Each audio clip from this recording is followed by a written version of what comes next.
Assalamualaikum warahmatullahi wabarakatuh. Selamat pagi, salam sejahtera untuk kita semuanya. Semoga kalian semuanya selalu dalam keadaan sehat, selalu dilindungi oleh Allah SWT. Baiklah, hari ini kita akan mempelajari tematik ya, tema 1, subtema 3, pembelajaran pertama ya. Bukunya masih seperti ini ya. Kurikulum 2013.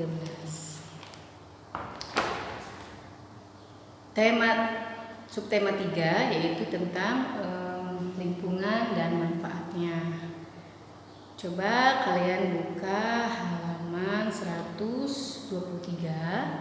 Nah, di situ sebelum ke 123, 122-nya kalian perhatikan, di situ ada sebuah gambar. Gambar tersebut seperti ini ya. Bagi tanah liat dulu. Ini proses pembuatan gerabah ya. Gerabah itu alat tradisional pada zaman dahulu ya, tetapi sampai saat ini masih bisa digunakan, bahkan masih ada bentuknya. Gerabah tersebut bisa kita temui di beberapa tempat, terutama di daerah Madura ya. Karena daerah Madura merupakan daerah penghasil gerabah terbesar di Indonesia. Di situ pusatnya, karena asal usul gerabah tersebut dari Provinsi Madura yang ada di Pulau Jawa ya, tentunya Madura itu letaknya. Nah, di situ perhatikan, ini tanah yang dibuat ya. Lalu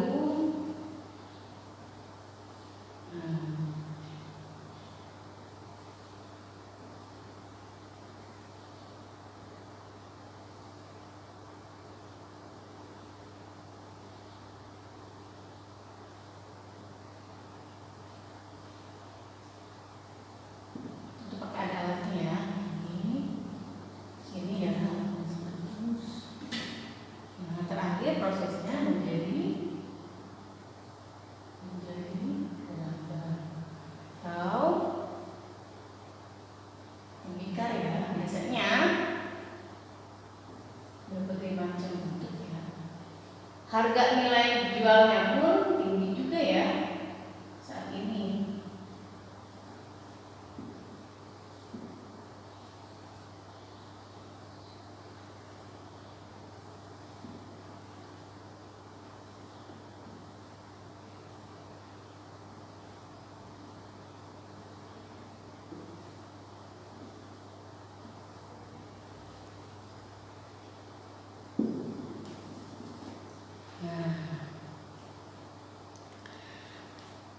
Di sini menjelaskan bahwa proses pembuatan gerabah pertama dari tanah liat dulu ya.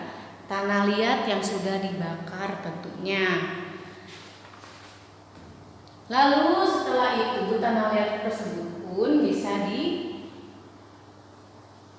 dibuat tentunya pakai alat ya, alat sederhana.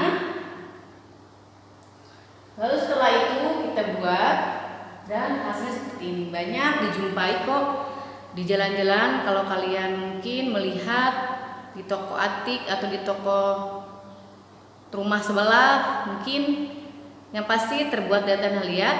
Setelah tanah liat dibentuk itu baru bisa dicat ya, sesuai dengan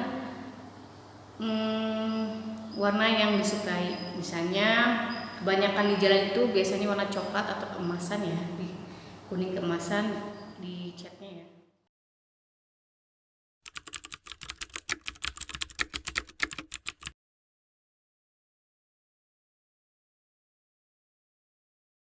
Setelah itu kalian tugasnya yaitu membuat bergambar. Nah, setelah gambar dilihat diceritakan tadi ya, ceritanya tadi bahwa proses pembuatan gerabah. Nah, setelah kalian lihat gambarnya, kalian perhatikan gambarnya, lalu kalian ceritakan. Kalau kalian tadi menyimak, tentunya kalian bisa bercerita ya, menulis ceritanya. Halaman selanjutnya halaman 124, kalian baca 125 sampai 124, mohon maaf, sampai 125 kalian baca. Di situ kalian akan menemukan sejarah ditemukannya gerabah. Setelah kalian baca, kalian amati selama 10 sampai 15 menit. Kalian lalu bisa mengisi halaman selanjutnya ya. Nah, halaman 127. Jadi kalian membaca dulu dari halaman 125 sampai 127. Di situ tentang sejarahnya gerabah atau tembikar ya. Kalian bisa mengetahui dengan membaca, karena membaca itu adalah jendelanya dunia. A few moments later. Setelah dibaca, kalian pahami tadi. Lalu di halaman 127-nya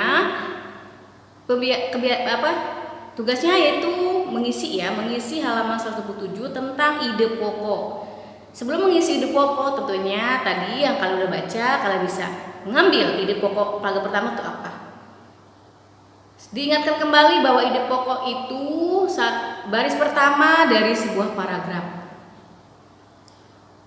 Nah, kalau kalian bikin paragraf juga, kalau ada tugas bikin paragraf 1, 2, atau 3, apalagi sudah disesuaikan judulnya, misalnya paragraf pertama tentang pengertian dari gerabah dan asal usulnya. Nah, di sini contohnya ya, setelah gambar kalian ceritakan. Paragraf pertama, gerabah adalah,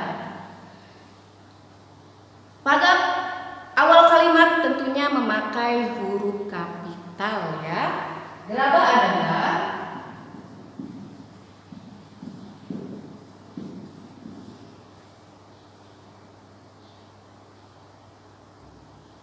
barang pecah belah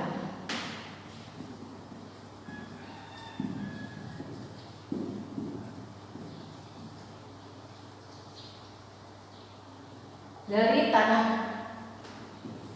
tanah bakar. Nah, yang dibakar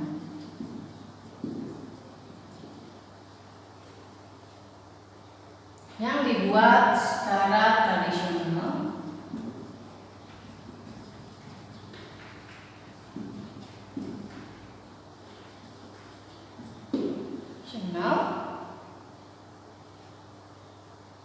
gerabah juga dikenal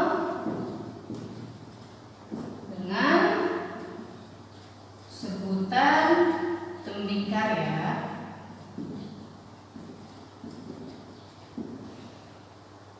Tentunya tanah yang dibakar itu bukan tanah sembarangan, tetapi tanah liat ya. Tanah liat pilihan ya, dipilih dulu. Jadi sehingga kualitasnya pun akan terjaga. Gerabah itu buatan manusia ya, seperti halnya meja, kursi, papan tulis, handphone, laptop, benda-benda yang lain tentunya itu adalah buatan manusia. SDM-nya ya, SDA-nya tentunya pemberian dari Allah SWT, Tuhan ya.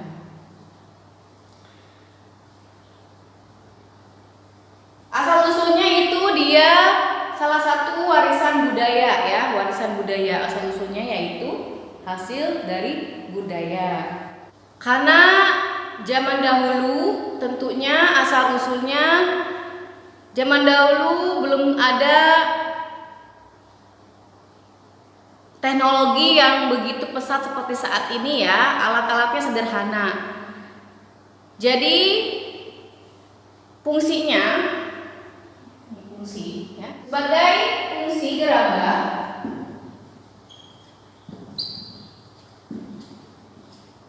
sebagai alat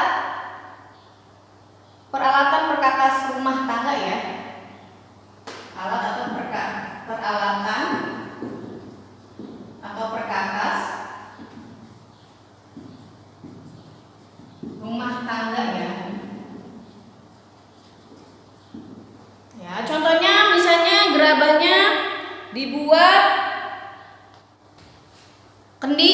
zaman dulu ada kendi ya. Kendi itu terbuat dari tanah liat ya, kalau daerah Jawa terutama Sunda. Itu fungsinya untuk menyimpan air supaya dingin. Zaman dulu tidak ada yang namanya kulkas. Zaman dulu tidak ada yang namanya gelas. Ya. Gelas mungkin ada beberapa orang yang punyai, tetapi gelas itu pecah belah juga. Cuman gelas kan beda ya bentuknya ya, maksudnya bahan dasarnya beda. Kalau gelas otomatis dari kaca, kalau tembikar atau gerabah itu terbuat dari tanah yang dibakar, tentunya tanah liat pilihan ya. Jadi asal usulnya karena itu merupakan kebutuhan kita, dibuat karena zaman dahulu tidak ada teknologi yang begitu pesat seperti saat ini ya. Makanya orang-orang pengrajin gerabah, dan sampai saat ini kalian bisa menemui seluruh Nusantara ya. Gerabah itu seperti apa? Gerabah itu ada di mana kita nemuin? Setiap jalan kamu melihat gerabah atau melihat bentuk seperti kamu pegang pas. Nah, pasal pot-pot bunga aja juga yang terbuat dari tanah ya. Tanah liat bentuknya ya. Itu atau celengan ayam-ayaman. Nah, kalian bisa melihat dong.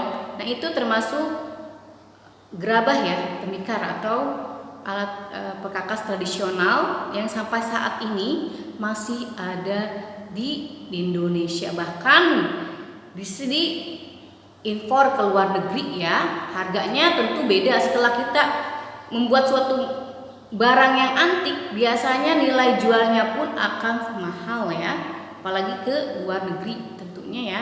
Jadi Indonesia itu penghasil gerabah terbesar yaitu di daerah Madura ya. Madura terkenal dengan gerabahnya.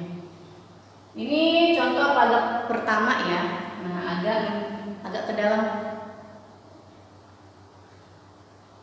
Nah, di sini ini yang pertama. Misalnya peragam kedua itu kalian suruh membuat fungsinya atau manfaatnya. Nah, itu kalian bisa dibuat di sini di bawah gerabah. Tentunya dengan menggunakan huruf pertama itu kapital ya. Awal kalimat, karena kapital itu, penulisan kapital itu awal kalimat nama orang, nama tempat atau daerah. Itu harus kalian pelajari dengan baik bahwa huruf kapital digunakan untuk nama orang, nama tempat atau daerah atau kota, serta awal kalimat. Nah, itu harus kalian EYD-nya, penulisannya pun harus benar kalau bahasa Indonesia ya. Setelah kalian ini untuk pembelajaran membuat satu paragraf kalimat ya, atau dilihat dari masih nyambung tadi halaman 123 ya. Untuk membuat ini masih nyambung juga. Enggak, kalian teruskan paragraf kedua dan ketiganya atau paragraf selanjutnya ya. Tentunya paragraf itu bukan satu baris, tetapi 3 sampai 4 atau lebih dari itu, minimal 3 baris itu baru disebut paragraf ya.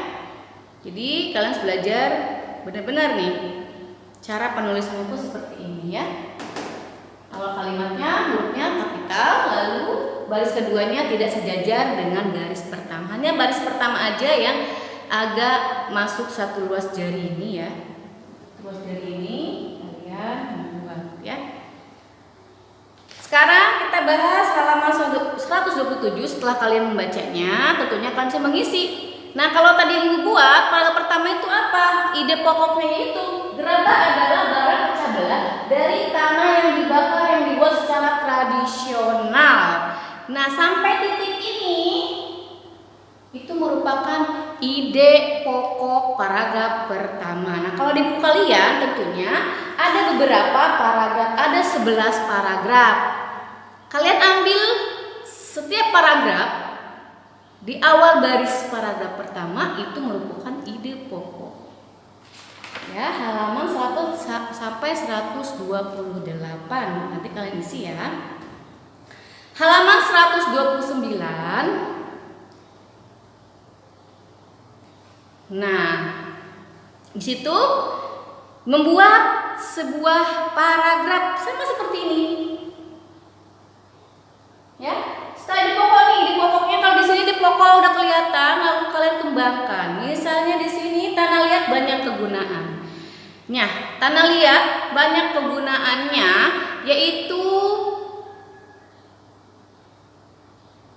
satu, sebagai alat pembuat alat perkakas ya, atau gerabah. Bisa dibuat untuk gerabah, celengan, dan lain-lainnya. Sehingga tanah liat tersebut akan banyak sekali fungsinya. Di antaranya kalau kita membuat pas bunga dari tanah liat tersebut, maka fungsinya pun sesuai dengan fungsinya, yaitu untuk menaruh bunga, baik bunga kertas ataupun bunga yang segar ya, seperti bunga mawar, bunga melati, dan lain sebagainya.